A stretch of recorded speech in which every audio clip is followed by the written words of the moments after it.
Soy un imbécil. Sí, así es. Un imbécil. Porque en 2017 estaba recibiendo clase de cómic y expresión audiovisual y el profesor nos preguntó si ya habíamos visto Blade Runner 2049. Negué con la cabeza y enfocó su mirada en mí con la boca abierta. Tenés que verla, me dijo. Pero por alguna razón, el tiempo y demás, no fui y la puse en mi lista de pendientes. El 19 de julio de 2019 muere Rutger Hauer, desvaneciéndose como lágrimas en la lluvia. Y aunque fue un comentario recurrente, resulta poético que su personaje, el antagonista Roy Batty en la original Blade Runner, también muriese el mismo año en que transcurre su trama.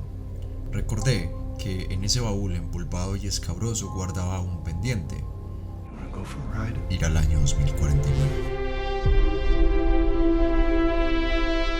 Este no es un video para hablar de los aspectos técnicos de esta franquicia. No iré a lo obvio. Es evidente la superioridad en actuación, dirección, fotografía, sonido, historia. No. Más bien quiero adentrarme en cómo Blade Runner, un universo que expone cómo los seres humanos pierden su humanidad, me volvió aún más humano. Y sí, pienso que esa es la temática. Más que el significado de ser humano, pienso que estas películas muestran cómo la raza ha perdido lo que más los caracteriza. Y 2049 es sin lugar a dudas un refuerzo a la tesis que se arrojó en 1982 con la original. Del centro de la temática se desprenden varias aristas que realmente no podemos abordar a menos que estén dispuestos a escucharme una hora entera, y ni ustedes ni yo queremos eso. Lo cierto es que hay varias características importantes dentro de la historia de 2049 y se puede resumir en estas palabras: ausencia, ironía y deshumanización. Estas palabras, estas sensaciones, son algo que rodean constantemente la premisa de la película. Si nos ponemos a ver más allá de lo obvio y de lo que ya se propuso inicialmente sobre la humanidad, hay constantes ausencias que todos los personajes sienten o tienen. Hay un anhelo, una necesidad. Kay o Joe busca ser amado y sentirse humano. Love necesita la aprobación de su jefe Neander Wallace, y este último, a su vez bajo su complejo de Dios, no consigue desarrollar la máxima capacidad de sus replicantes para procrear y ser más cercanos a un humano. La doctora Anna Stelling vive recluida en soledad, apartada del mundo, sin compañía, y Deckard, al igual que Kate, tras 30 años busca sentir una vez más el amor que Rachel dejó. El estar incompleto, esa necesidad constante, es una de las más recurrentes temáticas dentro de 2049. Para profundizarlo debo ponerme un poco técnico.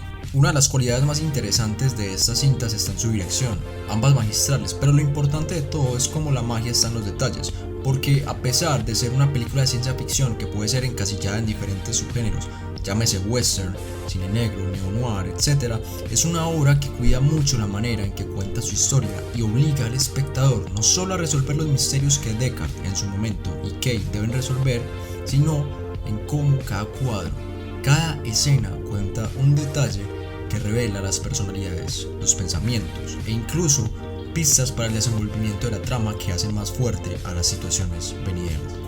Hay varias señales que son dejadas a través de la historia. En la original, por ejemplo, tenemos la del unicornio, que abre la cuestión sobre si Deckard es o no un replicante, teniendo en cuenta la secuencia en que sueña con la criatura, y al final, viendo la figura de origami, nos da a entender que esto es un recuerdo implantado.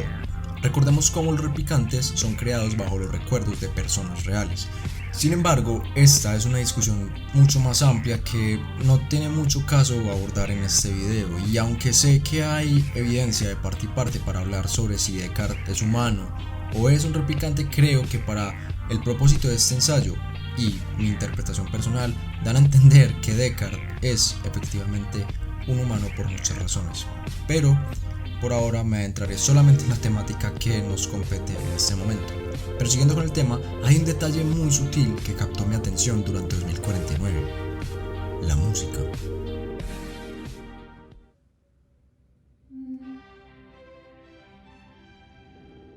Para fortalecer mi argumento sobre la ausencia, a simple vista podemos deducir cosas muy sencillas. Kay, en su apartamento, vive junto a Joy, un holograma femenino personalizable que hace las funciones de pareja. Habla con él, le hace compañía, le dice lo que quiere oír. Y a pesar de compartir una escena preciosa posteriormente tras regalarle el emanador, este aparato que permite que Joy se pueda mover de forma inalámbrica gracias a la transmisión de la señal que este lanza, ambos tienen un momento íntimo que justifica el argumento de la ausencia.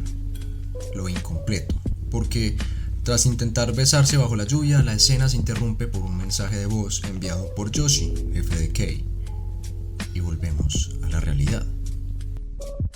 Sin embargo, si nos detenemos un momento, notaremos algo particular.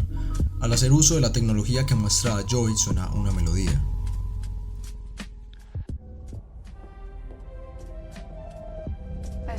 Busqué en internet, dado que Shazam me falló, y pude encontrar que dicha música pertenece a Sergei Prokofiev en su obra Pedro y el Lobo, pero solo nos presentan unas cuantas notas. Hay una falta, una ausencia, y empieza a surgir de lo más oscuro de esta película, de este universo, la cuestión de si es quizás suficiente con que nos digan lo que queremos oír. Solamente este detalle nos da una radiografía de la sociedad distópica que nos presentan en Blade Runner, construida sobre la base del conformismo, dispuesta a aceptar las migajas que se les arroja porque en lugar de escuchar una melodía entera basta con un fragmento, un holograma condescendiente y la incapacidad de apreciar lo que hoy conocemos como arte. Incluso tomemos como ejemplo al antagonista principal de esta secuela, Niander Wallace. No solo es un personaje fabuloso y magnético por su forma de ser, sino que maneja complejos que lo hacen casi una dualidad. Es un tipo con la capacidad de crear la vida misma y quitarla fácilmente. Alguien que se ve a sí mismo como un ser supremo bondadoso que llama a sus creaciones ángeles, lo cual nos lleva a deducir por simple discurso que se autodenomina como un dios. Alguien que determina el destino de lo que le rodea. Pero la ironía, al igual que con Prokofiev y su composición, se adhiere al paisaje de Wallace. Es ciego y nuevamente hay una ausencia. Está incompleto. Y a pesar de arreglárselas para ver a través de la tecnología que diseña y tener estos ojos flotantes que de alguna manera arrojan el mensaje de que es omnipresente, su complejo megalomaníaco lo obliga a buscar la perfección en sus creaciones, por lo que intenta que estas mismas se reproduzcan. Ser quien permita que quienes no son considerados completamente humanos puedan dar vida. Kei mismo lo menciona. I've never retired something that was born before. What's the difference?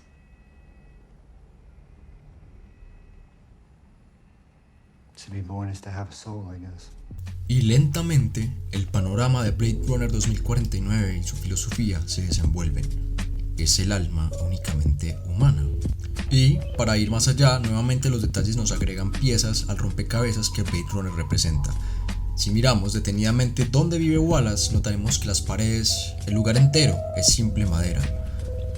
No hay un solo detalle que apreciar, salvo por el reflejo del agua que se pega a los muros y, por supuesto, nos da a entender también la fortuna de Niander al ser estos únicamente en madera, algo representativo y valioso para el mundo que estamos viendo. Pero nuevamente la ironía surge y refuerza argumentos. Una persona que necesita de su tecnología para poder ver, sin nada que apreciar a su alrededor, dedica su vida a la creación de uno de los seres más detallados del universo, el humano. Pero ni siquiera Dios es perfecto, y mucho menos sus creaciones. Entonces pareciera que el arte, o más bien su ausencia, fuera lo que a gritos dice lo incompletos que son los personajes de esta historia. Incluso me atrevería a decir que cuando aparece, se asoman atisbos de humanidad en ellos. Por ejemplo,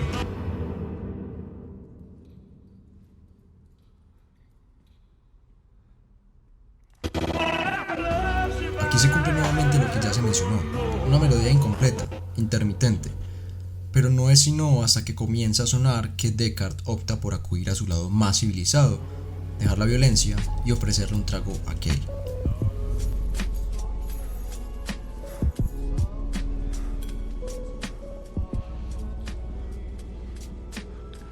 I like this song. Aún más, este último al poner una canción de Sinatra y apreciar de frente al artista, nos deja ver uno de sus momentos más cercanos a la humanidad. Él reconociendo a quien cree que son sus padres. El tema de la humanidad entonces no es ajeno a la percepción inmediata, teniendo en cuenta cómo la ironía es uno de los pilares fundamentales que sostienen al guión. Es evidente reconocer lo que los personajes humanos de esta película carecen. Y sí, hay diversas excepciones que se resuelven a medida que ocurre la trama, específicamente para Deckard al final, o la yuxtaposición en que la doctora Stelline es presentada, viviendo aislada de la sociedad y siendo el único personaje sensible y cálido. Pero el resto de aquellos humanos presentados son particularmente fríos, ajenos, sujetos a una estructura rígida donde no sienten dolor, actúan sin cuestionar, asesinan como si fuera una tarea de todos los días o no sienten empatía por la misma nostalgia que puede generar un recuerdo. Entonces damos la vuelta y vemos que los replicantes, quienes son hechos y no concebidos, son quienes más desean ser reales, quienes más desean ser humanos, incluso si eso significa sacrificar la vida misma. Kay es un personaje bastante interesante. Es un replicante que tiene como trabajo retirar a su misma especie, un Blade Runner, un modelo nuevo que obedece y sigue órdenes y está regulado por un sistema mucho más cerrado que el que conocimos en la primera película. Es alguien que está constantemente vigilado y monitoreado, previniendo que su programación se desvíe y comience a tener sentimientos o conflictos morales. Esto es reflejado fácilmente en varias situaciones, específicamente al inicio cuando debe retirar a Sapper Morton y recibe su test basal para verificar que matar a los suyos siga siendo algo normal para él.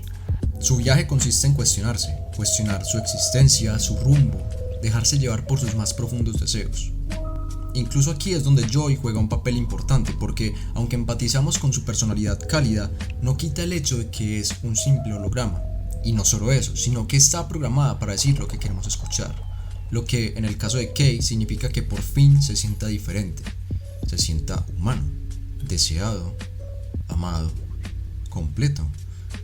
De hecho, resulta curioso cómo tras pensar, considerar el significado del alma humana, Kay en realidad quiere salirse de su status quo.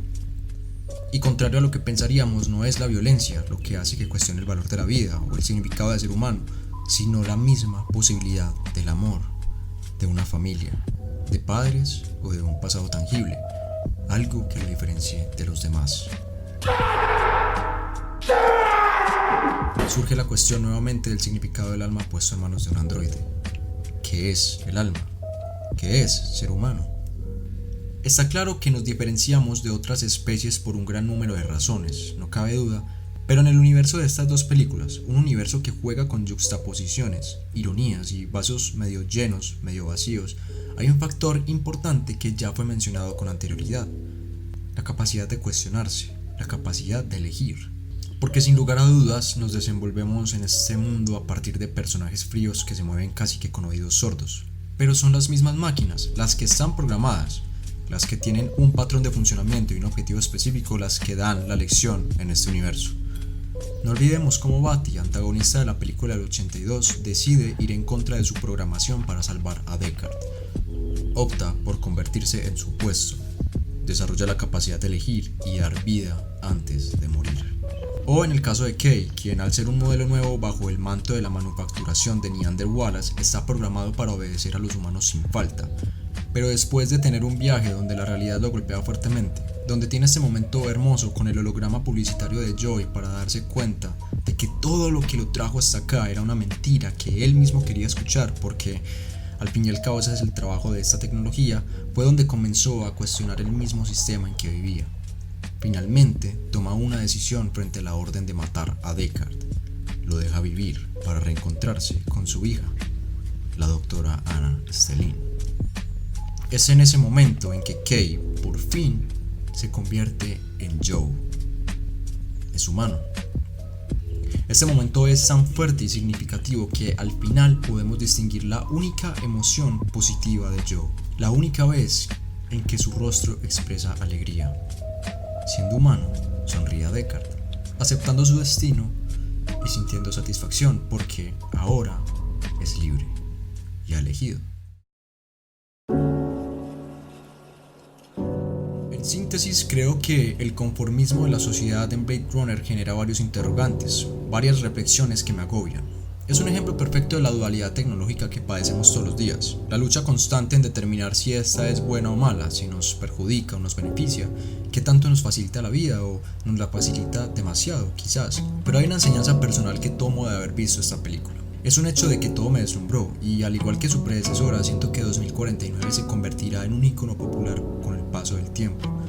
Una nueva adición al culto que se sembró con el estreno de la original en el 82. No puedo estar más impresionado con la obra maestra que acabo de ver.